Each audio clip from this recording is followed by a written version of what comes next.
Yes bank आणि DHFL घोटाळा प्रकरणी आता पुराव्यांअभावी प्रमुख आरोपींवरील आरोप कोर्टाने फेटाळलेले आहेत. गोएंका बलवा यांच्यावरील आरोपपत्राची दखल घेण्यास नकार देण्यात आलाय.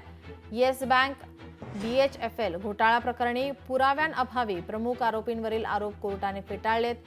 गोएंका बलवा यांच्यावरील आरोपपत्राची दखल घेण्यास नकार देण्यात येतोय. फसवणूक प्रकरणात स्टॉक ब्रोकर संजय डांगी आणि रिअल इस्टेट डेव्हलपर शाहिद बलवा आणि विनोद गोएंका यांच्या विरुद्ध कार्यवाही करण्यास कोर्टाने नकार दिलाय. DHFL येस बँक फसवणूक प्रकरणातील आरोपी म्हणून उद्योगपती विनोद गोएंका आणि शाहिद बलवा यांच्या विरोधात दाखल करण्यात आलेल्या आरोपपत्राची दखल घेण्यास विशेष न्यायालयाने नकार दिलाय. बँकेची फसवणूक करण्याचा त्यांचा कोणताही हेतू नव्हता हे दर्शवणारा कोणताही पुरावा नाही. पुरवणी आरोपपत्र दाखल करण्यापूर्वी या दोघांनी DHFL कडून घेतलेल्या कर्जाची रक्कम परतफेड करण्यात आल्याचेही सांगण्यात आले.